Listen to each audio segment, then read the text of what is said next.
Muy buenas tardes. Bueno, doctor, cuando usted me comentaba, por ejemplo, de esas prácticas que a veces creemos que son inocentes, Correcto. sin embargo, es importante tomar en cuenta esta información. Sí, yo quisiera hacer un llamado para que analicen esta información, porque ha sido producto de una investigación bastante cuidadosa. Lo primero que quisiera pedirles, no me le pongan talcos a las niñas en los genitales, a las bebés. Hay estudios que han mostrado un aumento de riesgo de cáncer de ovario en un 60%. Hay una demanda por $5.000 millones contra una empresa en Estados Unidos, fabricante del talco, porque el talco tiene asbesto. Y esa es la razón por la que podría dar problemas. Otra cosa, por ejemplo, si a usted le regalan un perfume, ¿usted valoraría ese perfume por la duración del aroma, sí o no? Claro. Imagínense que esto tiene una respuesta inversa, porque entre más fino es el perfume y mientras más dura la fragancia, tiene más talatos, y los talatos también se relacionan con el cáncer, de manera tal que hay que aplicar el perfume en la ropa y no propiamente en el cuerpo. Doctor, ¿y hay alguna parte del cuerpo donde colocamos perfume y puede tener mayor perjuicio o no? No, es que la piel es una esponja, va a absorberlo donde usted lo ponga. Hay un tratamiento que se le hizo a una paciente y fue muy interesante, que mientras fue procediendo a la desintoxicación salía el olor de su perfume del antebrazo. Decía, doctor, el perfume que yo usaba está empezando a percibirse. Y son los talatos están relacionados con el aumento de riesgo de cáncer. Vamos a ver la siguiente presentación. Le pido a producción que nos colabore para que el doctor nos muestre también de esas otras razones que están asociadas con... Muy bien, entonces vean acá los pesticidas, y cuando hablamos de pesticidas hablamos de todo lo que comemos. Pero, por ejemplo, la leche tiene 6 veces más pesticidas que los vegetales y la carne 14 veces más. Las nitrosaminas son cuando hacemos carne asada, y entonces esto tiene muchas sales de nitrito, sobre todo las salchichas, es de lo peor para consumir. Y por supuesto esto tiene una gran cantidad de radicales libres. Los embutidos. Los embutidos, correcto. Entonces son precursores del cáncer. Pasamos a la siguiente. Ok, ahí está lo que estábamos diciendo. Alguien podría decir, bueno, pero entonces no es seguro comer vegetales, es que la carne tiene 14 veces más pesticidas que los vegetales y la leche 6 veces más. Esto es increíble. Entonces los pacientes, y esto es un llamado importantísimo, cuando hay riesgo de cáncer hay que disminuir el consumo de lácteos y de carnes. Pasamos. Ok. Entonces, ¿qué podemos hacer para eliminar un poco esos pesticidas de los alimentos? Por ejemplo, si usted va a hacer gallo pinto, va a cocinar primero los frijoles, pero le ponen un pedazo de repollo y el repollo se bota y eso absorbe parte de todos estos tóxicos. Y lo mismo la cúrcuma, que hemos hablado en otras oportunidades, importantísimo cocinar, agregarle cúrcuma al arroz, etcétera. Elimina la toxicidad de los pesticidas en los alimentos. Entonces, si yo voy a comer, doctor, carne, ¿es recomendable acompañarlo con repollo? Sí, se cocina con repollo y se bota el repollo.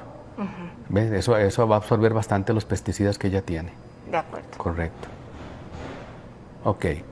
Entonces, esto lo que está hablando es de que al cocinar la carne vamos a tener exposición a las aminas y los benzopirenos. ¿Qué son benzopirenos? Es el humo. El humo, donde usted está haciendo la carne asada, la gota de grasa llega a las brasas botan un poquito de humo y la carne se impregna de ese humo. Entonces es de las cosas que más pueden arriesgarnos al cáncer. Doctor, ¿esto es en un exceso?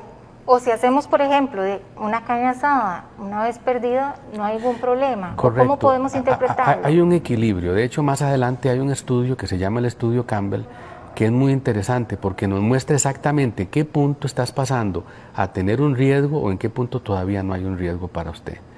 Ok, este estudio de Thomas Colin Campbell es famosísimo, el estudio China, duró más de 27 años. Entonces, tomaron una población de ratones y les dieron un 20% más de proteína de carne, 20%, ¿de acuerdo? Y el 100% de los ratones inoculados con cáncer les dio cáncer. O sea, se les inyectó células tumorales, se les dio carne en un 20% del plato y el 100% les dio cáncer. ¿Tenían una predisposición al tener estas, no, al el ratoncito estaba células sano. tumorales? Exacto, exacto. Ya él estaba para desarrollarlo. Al darle carne en un 20% de su alimentación, desarrolló el tumor. Correcto, exactamente como lo acabas de decir. Pasamos a la que sigue. Ok. En este otro caso, se redujo la porción de carne a un 5% y fueron expuestos a las mismas células tumorales y ninguno le dio cáncer. Entonces sí nos damos cuenta que el consumo de carnes puede predisponer a una persona que ya tiene un valor agregado, o sea que ya digamos mi mamá le dio cáncer de mamas, y esto es muy importante porque cuando uno ve las barras comparativas hay una imagen donde uno se da cuenta de la incidencia tan alta de cáncer mamario. Claro. Ok, aquí se usó proteína origen vegetal y a ninguno le dio cáncer. ¿Ves? Y se administró más de un 20% de proteínas. Entonces, las proteínas estimulan el crecimiento de los tumores. Hay que saber escoger proteínas de una alta calidad biológica. Ya por naturaleza nosotros tenemos acceso a eso. Por ejemplo, el gallo pinto es una proteína completa, es como comerse un bistec, porque tiene los 8 aminoácidos esenciales. El que le falta al arroz lo tiene el frijol. ¿Ves? La isoleucina le falta al arroz, pues la tiene el frijol. Entonces se complementan por suplementación. ¿Qué otros serían proteínas vegetales, doctor?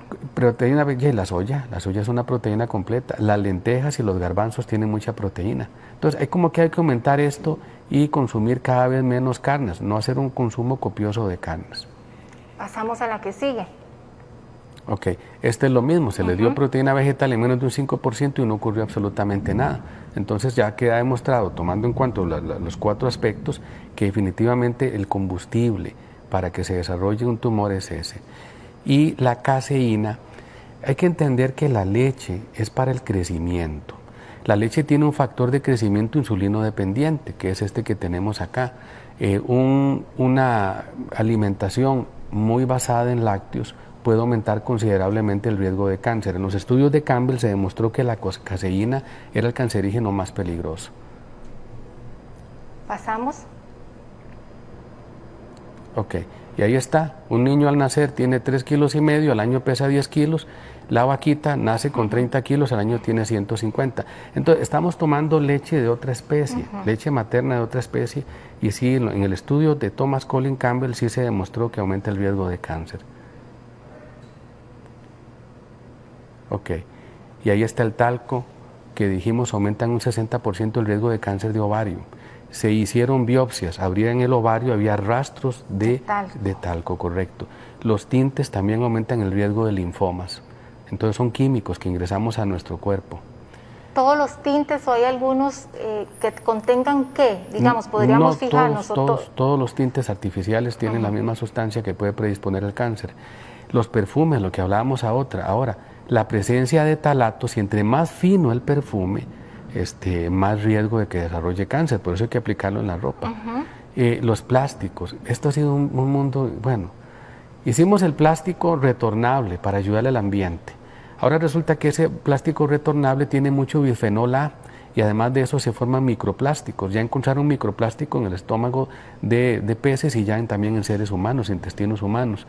Hay que tomar el agua en botellas de vidrio, esa es la recomendación. Y para limpiar la casa, esta mezcla de vinagre, agua y bicarbonato es esencial. Es mucho menos exposición a químicos. Estamos hablando de químicos. De acuerdo, doctor. Tenemos algunas consultas de nuestros televidentes. Vamos a pedirle también. Ok, me dicen entonces que podemos continuar, doctor. Ok, quiero hablar un poco acerca del celular. El caso Robert fue el caso de una niña que guardaba el celular debajo del brasier y le dio un cáncer multifocal de mamas. Entonces, cada vez hay más investigaciones que muestran los riesgos de exponernos a la contaminación electromagnética, y yo creo que uno debería de consultar los niveles de contaminación de la marca de celular que yo utilizo para utilizar cada vez los celulares que tienen menos radiación sobre nosotros. Doctor, esa es una costumbre que nosotros incluso en nuestro país lo vemos, que se lo meten incluso entre las mamas o debajo de... Sí, y un cáncer multifocal, el caso Robert, un caso multifocal, fue muy interesante porque está muy documentado. Entonces yo no he venido aquí a generar alarma, he venido a decirles que hay que tener precaución, que hay que hacernos nuestro jugo. De hecho hay un jugo rojo que venía ahí, que me gustaría recomendarlo para que lo puedan tomar y prevenir el cáncer de mamas. Lo tenemos, a producción tal vez sí, tenemos la pantalla del jugo rojo, era una de las últimas. Correcto. Vean, Mi suegro le dio un mesotelioma de pulmón, es un cáncer irreparable. Viajamos hasta visitarlo en Panamá, él vive en Panamá y bueno, ya estaba desahuciado. Fielmente tomó su jugo rojo, mi suegra se lo hacía diariamente y varios años después le hacen una biopsia y encuentran una antracofibrosis. En el hospital oncológico, donde solamente se ven pacientes con cáncer, el oncólogo le dijo, vea, yo no debería verlo a usted porque ya usted no tiene cáncer, pero quiero seguirlo viendo para ver en qué termina eso. Tomen nota, un trozo de pepino grandecito, un pedacito de repollo, un pedacito de brócoli, remolacha, chile dulce, zanahoria y un pedacito de apio. Esto se prepara en extractor y se toma en un vaso todos los días. Aquí hay fitoquímicos, hay glucosinatos, hay licopeno, hay una gran cantidad de sustancias que son vegetales y que previenen el cáncer. ¿Esto todos los días, doctor? Sí, hagan el propósito de tomarlo por lo menos 1 mes, 2 meses, 3 meses. Pueden descansar sábado y domingo si se cansan del sabor, pero los que les gusta preparar jugos verdes y estas cosas, yo les recomiendo esta mezcla. Esta mezcla nosotros se la mandamos a todos los pacientes con cáncer y en el caso de mi suegro tuvimos un resultado realmente milagroso. Doctor, muchísimas gracias por acompañarnos, se nos acabó el tiempo. Solo quiero que recuerde el número de teléfono donde pueden ubicarlo, doctor, que siempre nos consultan nuestros televidentes. Sí, 89 00 1016, ese es un número que nos pueden llamar, o 22 56 40 00. Bueno, doctor, muchísimas gracias. Nosotros vamos a...